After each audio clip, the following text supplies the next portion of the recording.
সুটিয়ে লাল করে দেবো, নোংরামি বার করে দেবো।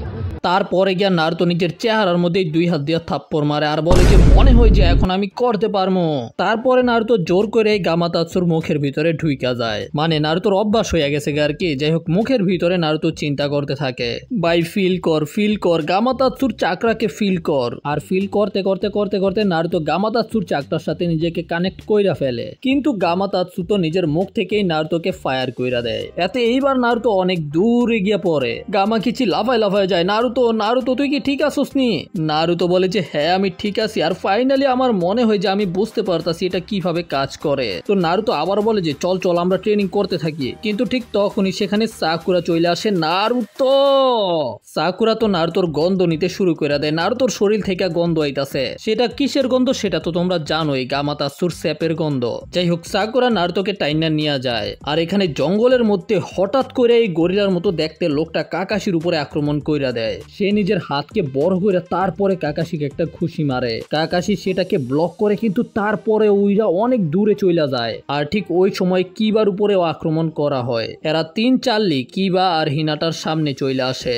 এই 3 গাধার মনে হয় যে ওরা হিনাটা এবং কিবাকে খুব সহজেই হারাইতে পারবো।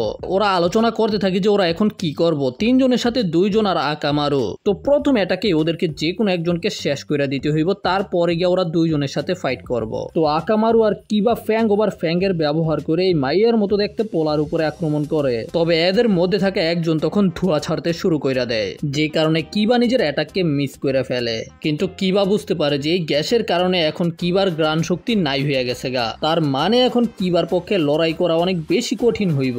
আর তখনই কেউ পিছন থেকে কিবাকে একটা লাথি মারে। ঝামেলা হইতাছে। এই ঘন দুয়ার মধ্যে কিবা গ্রাণও নিতে পারতাছে না, তার সাথে সাথে ক্লিয়ার দেখতেও পারতাছে না। কিবা চিন্তা করে যদি আমি ওদেরকে দেখতে না পারি তাহলে ওরাও তো আমাকে দেখতে পারতাছে না, কিন্তু তারপরেও আমার উপরে আক্রমণ করলো কেমনে? তখন আমরা দেখতে পাই যে এই মাইয়ার মতো দেখতে পোলারা নিজের হাতকে লম্বা চূড়া করতে পারে, আর সেগুলো দিয়েই আবার কিবার উপরে আক্রমণ কইরা দেয়। কিন্তু সময় মতো হিনাটা এসে কিবাকে সেখান থেকে নিয়ে যায়। হিনাটার এই ঘন অন্ধকারের মধ্যেও কাউকে দেখতে কোনো সমস্যা নাই, এই জন্য হিনাটা নিজের স্ট্যান্ডে দাঁড়ায়া যায়। হিনাটা কিবাকে বলে, কিবা তুই থাক, আমি এটাকে হ্যান্ডেল করতাছি। হিনাটা নিজের ব্যাকুগানের মাধ্যমে ওদেরকে দেখতে পাইতাছিল। আর তখন সে লাগাতার হিনাটার উপরে আক্রমণ করতে থাকে, আর হিনাটাও সেগুলোকে ডজ করতে থাকে। How is this possible? তুমি এই ধোঁয়ার মধ্যে কেমনে দেখতেছো? ও ইয়েস, আমি সবকিছু দেখতে পারতাছি, তুই কিভাবে অ্যাটাক করস। আর তখনই হিনাটা ওর দিকে গিয়া ওর জেন্টাল ফিস্টের ব্যবহার করে আক্রমণ করে, কিন্তু এতেই এনিমির কিছুই হয় না। হিনাটা বুঝতেই পারে না যে হিনাটা কি মিস করলো নাকি। আর তখন সে আবারও হিনাটার উপরে লাগাতার আক্রমণ করতে শুরু করে দেয়। হিনাটা এই ফাইটের মধ্যে আবারও নিজের জেন্টাল ফিস্টের ব্যবহার করার চেষ্টা করে, কিন্তু এইবারও কোনো কাজ হয় না। এদিকে ওই হনুমানও লাগাতার কাকাশির উপরে আক্রমণ করতেছে। কাকাশি তো পুরাই অবাক, ওর শক্তি অনেক বেশি আর ওই অনেক বেশি ফাস্ট। কাকাশির তো ওর অ্যাটাকগুলোকে ডজ করতে অনেক বেশি কষ্ট হইতাছিল। তবে ঠিক তখনই আমরা দেখতে পাই যে পিছন থেকে আরেকটা কাকাশি এসে তার গলার মধ্যে কুনাই ধইরা ফেলে। এখানে যে কাকাশিকে সে পিটাইতাছিল সেটা আসলে শ্যাডো ক্লোন। কাকাশি ওকে জিজ্ঞাসা করে, ওরুচিমারু কি তোর সাথে এটা করছে নাকি? তোকে এত বেশি শক্তিশালী বানাই দিছে এক্সপেরিমেন্ট কইরা? ওই তখন চিন্তা করে হঠাৎ করে কাকাশির উপরে আক্রমণ করবো, কিন্তু কাকাশি বলে তুই যেটাই করস না কেন আমাকে হারাইতে পারতি না। তোর পাওয়ার হইতাছে তুই অনেক বেশি ফাস্ট আর তুই অনেক বেশি শক্তিশালী, কিন্তু আমি তোর সব মুভকে দেখতে পারি, এটা হইতাছে আমার পাওয়ার। এই জন্য এখন আর ফাইট করে কোনো লাভ নাই, আমার সাথে আয়। কিন্তু এই গরিলা হাসি দিয়া বলে যে না না, কখনোই না। হঠাৎ করে সে ছোট হয়ে যায় আর আমরা একটা বিস্ফোরণের শব্দ শুনতে পাই, যেটা দেখার পরে গোরেন বলে যে তাহলে শুরু হয়ে গেছে। আর এখানে গোরেনও নিজের একটা জুৎসুর ব্যবহার করে। ফাইটের মধ্যে হিনাটার অবস্থা অনেক বেশি খারাপ হয়ে গেছে গা। কারণ হইতাছে আমরা দেখতে পাই যে এই লোকটা নিজেকে স্লাইমের মতো বানায় ফেলে। হ্যাঁ তুমি আমাকে দেখতে পারতাছো, কিন্তু তারপরেও কিছুই করতে পারতাছো না। হিনাটা চিন্তা করে যে ওর বডির আশেপাশে কিছু একটা জিনিস আছে যেটার কারণে আমার জেন্টাল ফিস্ট কাজ করতেছে না। তুমি জেন্টাল ফিস্টের ব্যবহার করো তাই না? ওই জুৎসুটা আমার বিরুদ্ধে একেবারেই কাজের না।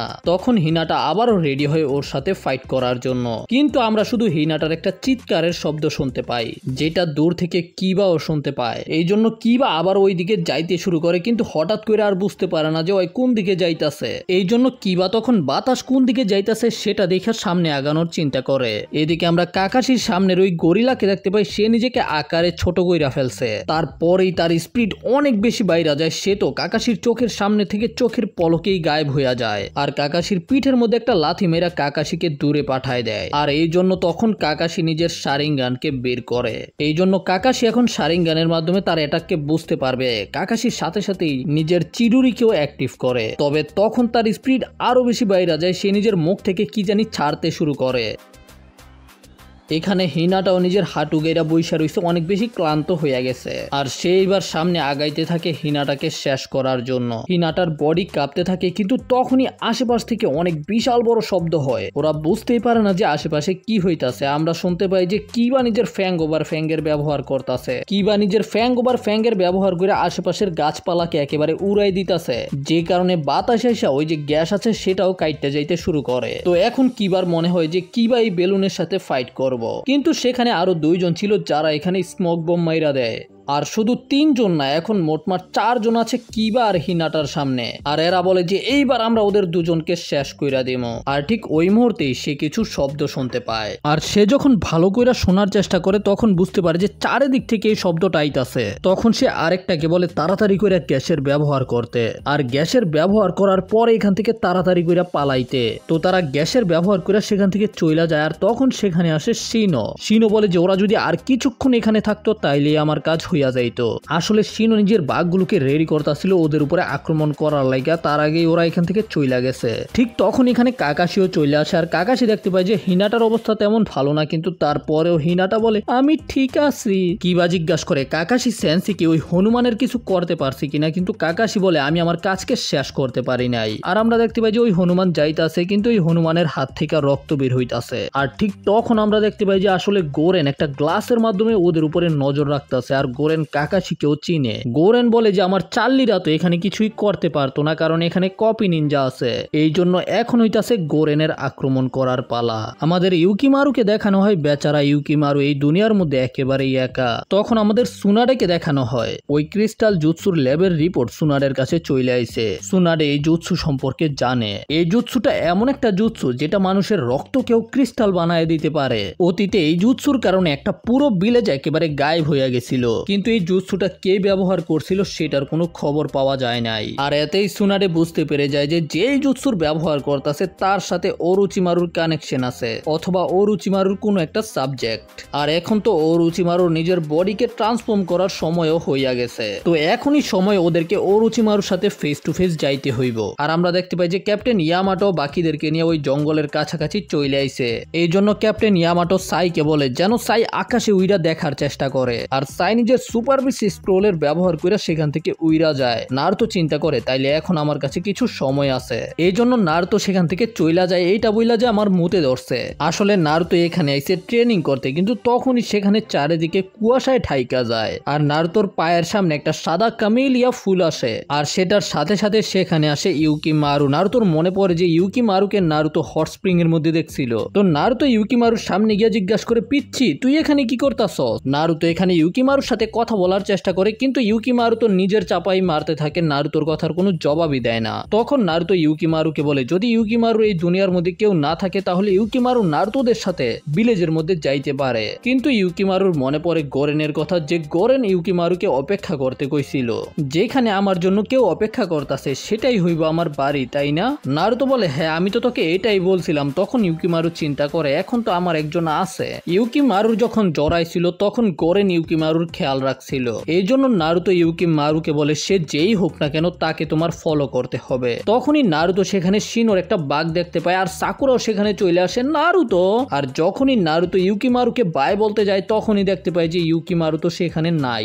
নারুতো তুই এখানে কি করতাছস? নারুতো বলে যে আমি একজনের সাথে কথা বলতাছিলাম, কিন্তু ওরা তো এখানে কাউকেই দেখতে পায় নাই। এই জন্য সাকুরার মনে হয় যে নারুতো বানায় বানায় বলতাছে। ঠিক তখন আমাদের গোরেন আর ওর চাল্লি বাল্লিদেরকে দেখানো হয়। গোরেন ওদেরকে বলে যে তোরা তো বিশাল বড় লুজার। যাই হোক, আমরা এখন তো বুঝতে পারছি আমাদের এনিমিরা কি করতে পারে। আমাদেরকে এখন একজনকে নিয়েই চিন্তা করতে হইব, সেটা হইতাছে কাকাশি। কাকাশিকে সবার প্রথমে সানডে মানডে ক্লোজ করতে হইব। এই জন্য এখন আমাকেই অ্যাকশনে নামতে হবে। আর তখন আমরা জানতে পারি যে গোরেন আসলে একটা ফাঁদ পাচ্ছে। গোরেন এখানে একটা ক্রিস্টাল স্টাইল 8 ট্রাইগ্রাম সিলিং জুৎসুর ব্যবহার করব। সেটা ব্যবহার করার সাথে সাথে আমরা দেখতে পাই যে মাটির নিচে থেকে ক্রিস্টাল বের হতে শুরু কইরা দেয়, যেগুলো বিশাল বড় হইতেই থাকে। আর তখন ওরা সিদ্ধান্ত নেয় যে ওরা যাবে আক্রমণ করতে, কিন্তু শিনো ওদেরকে থামাই দেয়। শিনোর মনে হয় যে ওর যে পোকাগুলো আছে সেগুলো এই মুহূর্তে আজব ব্যবহার করতেছে। হঠাৎ করে শিনোর পোকাগুলো বুঝতে পারতাছে না যে তাদের কোন দিকে যাইতে হইব। হিনাটার মনে হয় যে এগুলোর উপরে কোনো ধরনের জ্ঞানজুৎসুর ব্যবহার করা হয়েছে, কিন্তু পোকার উপরে জ্ঞানজুৎসুর ব্যবহার কে করব। আর তখন কাকাশি হিনাটাকে বলে যে যেন হিনাটা নিজের ব্যাকুগানের ব্যবহার করে দেখে এখানে কি কোনো ব্যারিয়ার অথবা সিলিং জুৎসুর ব্যবহার হয়েছে নাকি। তো হিনাটা যখন নিজের ব্যাকুগানের ব্যবহার করে তখন হিনাটা ওদেরকেই দেখতে পায়, মানে এখানে হিনাটার ব্যাকুগান ফেল হইয়া গেছে, যেটা কাকাশিকে অনেক বেশি চিন্তিত কইরা দেয়। আর গোরেন তখন নিজের ক্রিস্টালের ব্যবহার করে একটা আয়না বানায়। আর ওর মনে হয় যে ওই অনেক বেশি সেক্সি, তারপরে ওই নিজেরই ক্লোন তৈরি করে। আর সেখান থেকেই গোরেন সরাসরি নিজের ক্রিস্টালের ব্যবহার করে ওদের 4 জনের উপরে আক্রমণ করতে থাকে। গোরেনের ক্লোনগুলো আইসা শিনো, কাকাশি এবং কিবার উপরে আক্রমণ করে। কিবা তো গোরেনের ক্লোনের মধ্যে একটা ঘুষি মাইরা দেয়। তারপরে সেটা যখন আবার কিবার উপরে আক্রমণ করতে আসে তখন আকামারু সেটাকে ঢুসা মাইরা দেয়। কাকাশিও একটা ক্লোনের সাথে ফাইট করতে থাকে, যেখানে কাকাশির উপরে দূর থেকেও আক্রমণ করা হয়। এই জন্য কাকাশি তখন গোরেনের সাথে ফাইট করার জন্য নিজের শারিঙ্গানকে বের করে। কাকাশি দ্য কপি নিনজা, এটাই হইতাছে তোমার শারিঙ্গান তাই না? কিন্তু এটা তোমাকে কোনো সাহায্যই করতে পারতো না, কারণ আমার ক্রিস্টাল স্টাইলকে তুমি কপি করতে পারবা না। হিনাটা আবারও লুকিয়ে থেকে নিজের ব্যাকুগানের ব্যবহার করার চেষ্টা করে, কিন্তু হিনাটা আবার নিজেকেই দেখতে পায়। আর তখন গোরেন বলে যে আমি তোমার চোখগুলো সম্পর্কে শুনছিলাম, কিন্তু আমার এই ক্রিস্টালের ভিতরে লাইট বারবার রিফ্লেক্ট হয়, এই কারণে তোমার চোখ এখানে কোনোভাবেই কাজ করবে না। তবে হিনাটা বলে ব্যাকুগান আমার একমাত্র ওয়েপেন না। আর হিনাটা রেডি হয়ে যায় গোরেনের সাথে ফাইট করার জন্য। আহা, তুমি কি আমার সাথে সরাসরি ফাইট করতে চাও? তুমি এটা কিভাবে করবা যখন তুমি কানা হইয়া লড়াই করতাছ? হিনাটা চিন্তা করে যে আমি নারুতোর জন্য এত বেশি ট্রেনিং করছি যেন নারুতো আমাকে অ্যাকনলেজ করে। হিনাটা আবার নিজের ব্যাকুগানকে অ্যাক্টিভ করে ফাইট করার জন্য, কিন্তু হিনাটা ঝাপসা দেখতে পায়, একজনকেই কয়েকবার দেখতে পায়। কিন্তু এইভাবেই হিনাটা 8 ট্রাইগ্রাম 32 পনের ব্যবহার করে, যেটার মাধ্যমে হিনাটা লাগাতার জেন্টাল ফিস্টের ব্যবহার করে গোরেনের উপরে আক্রমণ করে। আমরা দেখতে পাই যে এই আক্রমণগুলো গোরেনের উপরে লাগে আর গোরেন মাটির মধ্যে বৈশা পড়ে। হিনাটার মনে হয় যে হিনাটা গোরেনকে হারাই দিয়েছে, কিন্তু আমরা দেখতে পাই যে এটা তো গোরেনের শুধুমাত্র একটা ক্লোন ছিল। আসল গোরেন তো আসলে হিনাটার পিছনে দাঁড়ায় আছে। আর তখনই গোরেন ক্রিস্টাল স্টাইল ক্রিস্টাল প্রিজনের ব্যবহার করে হিনাটাকে নিজের গ্লাসের ভিতরে বন্দি কইরা ফেলে। আর যে গোরেনের ক্লোনগুলো বাকিদের সাথে ফাইট করতেছিল সেগুলো ফিরা যাইতে শুরু কইরা দেয়। ওরা বুঝতে পারে না যে গোরেন এখান থেকে পলাইলোকে। আর তখন গোরেন ওদের সামনে ক্রিস্টালের ভিতরে বন্দি হওয়া হিনাটাকে নিয়ে আসে, যেটা দেখার পরে তো ওরা 3 জনেই অবাক। আর আমাদের ক্যাপ্টেন ইয়ামাটোর টিম এখানে আসার পরে দেখতে পায় যে এখানে তো বিশাল বড় একটা দেওয়াল। এটা দেখার সাথে সাথেই তারা বুঝতে পেরে যায় যে এটাই হইতাছে ওদের শত্রুর একটা জুৎসু, কিন্তু এটা একটা বিশাল বড় স্কেলে করা হয়েছে। তো সাই তখন নিজের ফ্লাইং বিস্ট নিয়ে উপরে যায় চেক করার জন্য। আর সাই উপর থেকে যেটা দেখতে পায় সেটা দেখার পরে সাই নিজেই অবাক হইয়া যায়। এখানে বিশাল বড় একটা ক্রিস্টালের বল হইয়া গেছে, মানে গোরেন ক্রিস্টালের মাধ্যমে এখানে একটা জেলখানা বানায় ফেলছে। সাইয়ের মতে এটার আয়তন 1 স্কোয়ার কিলোমিটার হইতে পারে, মানে বুঝতে পারতাছো এটা কত বড়। নারুতো বলে যাই হোক চলেন এটাকে ভাঙ্গা ফেলি, কিন্তু ক্যাপ্টেন ইয়ামাটো নারুতোকে বলে থাম নারুতো, এটার মধ্যে কোনো সেলফ ডিফেন্স সিস্টেম থাকতে পারে। এই জন্য ক্যাপ্টেন ইয়ামাটো প্রথমে নিজের উড স্টাইল জুৎসু দিয়ে এটাতে ট্যাপ কইরা চেক করে, কিছু হয় নাই, তার মানে এটা কোনো ফাঁদ না, এটা শুধু একটা ব্যারিয়ারের মতো। নারুতো বলে যে ক্যাপ্টেন ইয়ামাটো আমরা কি এটার মধ্যে একটা ছিদ্র অথবা এটাকে ভাঙ্গা ফেলতে পারতাম না? কিন্তু ক্যাপ্টেন ইয়ামাটো এটাকে ট্যাপ করার পরেই বুঝতে পেরে গেছে যে এটা অনেক বেশি শক্তিশালী আর শক্ত। এই ক্রিস্টালের মধ্যে কোনো দুর্বল জায়গা নাই যেখানে ক্যাপ্টেন ইয়ামাটো নিজের উড স্টাইলকে হান্দাইতে পারবো। এই জন্য তখন ক্যাপ্টেন ইয়ামাটো মাটির ভিতর দিয়ে যাওয়ার চেষ্টা করে, কিন্তু এই ক্রিস্টাল মাটির ভিতরেও আছে, তো ওরা মাটির ভিতর দিয়েও যাইতে পারতো না। এই জন্য ক্যাপ্টেন ইয়ামাটোর মতে ওদের এখন এমন একটা জুৎসুর ব্যবহার করতে হইব যেটা অনেক বেশি পাওয়ারফুল হবে। নারুতো বলে যে ও তাই নাকি? কিন্তু নারুতোর এটা শোনার পরে সাকুরার মনে হয় যে নারুতো আবারও রাসিন শুরিকেনের ব্যবহার করব, কিন্তু নারুতো বলে যে না, আমি অন্য একটা জুৎসু সিক্রেটটি শিখার চেষ্টা করতেছি, সেটার ব্যবহার করবো। তো নারুতো সবার প্রথমে সেখানে সামানিং জুৎসুর ব্যবহার করে। গামা কিচি আর গামা তাতসুকে সামান করে। সাই বলে যে নারুতো তুমি এগুলোকে সামান করছো, এটা তো ইমপ্রেসিভ। আর ক্যাপ্টেন ইয়ামাটো জিজ্ঞাসা করে নারুতো তুই ওদেরকে দিয়ে কি করার চেষ্টা করতাছস? নারুতো বলে যে আপনার অপেক্ষা করতে হইবে এটা দেখার জন্য, আমরা সিক্রেটলি একটা জুৎসুকে ডেভেলপ করতেছি। আমরা এখন এটাকে পারফেক্ট করতে পারি নাই, কিন্তু আমরা তো টেস্ট করতেই পারি। তো নারুতো গামা তাতসুকে নিয়ে রেডি হয়ে যায় জুৎসুকে করার জন্য, যেই কারণে ওরা তিনজনে দূরে চলে আসে। সাকুরা বলে যে ওরা আসলে কি করতে চায়, আমরা এখন একটাই কাজ করতে পারি, বৈশাখ দেখতে পারি যে ওরা কি করব। তো নারুতো ঠিক মাস্টার জিরার মতোই ওয়াটার স্টাইল জুৎসু করার চেষ্টা করে, কিন্তু দেখো ওদের অবস্থা। গামা তাতসু তো ঝর্ণার মতো নিজের মুখ থেকে পানি ছাড়ে। সাকুরা চিন্তা করে যে এটা তো নারুতো, আমি ওর থেকে কি আশা করতে পারি। আর নারুতো গামা তাতসুর উপরে পুরাই রাইগা যায়। গামা তাতসু তোর সমস্যা কি? আর গামা তাতসু বলে যে আমি ভুইলা গেছি, আমার চাকরাকেও ইনফিউজ করতে হইব। আর গামা কিচি গামা তাতসুকে বলে দেখ গামা তাতসু, যদি এইবার ভালোভাবে না করতে পারো তাইলে কিন্তু নারুতো তোরে চিপস দিত না। আর এই জন্যই গামা তাতসু সবার প্রথমে তখন নিজের চাকরাকে ইনফিউজ করে, তারপরে নাক দিয়া বড় একটা নিঃশ্বাস নিমু আর সবগুলোকে একসাথে সাইরা দিমু। Wind style water style jutsu. আর এইবার নারুতোর জুৎসু কাজ করে। লিটারালি নারুতো অনেক পাওয়ারফুল একটা ওয়াটার স্টাইল জুৎসুর ব্যবহার করছে। সাকুরা তো এটা দেখার পরে একেবারে হা কইরা তাকায় থাকে। তো বন্ধুরা, তোমরা নিজেদেরকে অ্যানিমে ফ্যান বলো, কিন্তু তোমাদের কাছে একটা হুডি অথবা টি শার্ট নাই। আর যদি তোমরা কিনতে চাও তাহলে আমরা অনেক হাই কোয়ালিটির হুডি এবং টি শার্ট বানায় থাকি। আমাদের হুডিতে এবং টি শার্টের মধ্যে অনেকগুলো ডিজাইন আছে, অগণিত ডিজাইন। তোমরা এগুলো সবগুলোকে চেক আউট করতে পারো।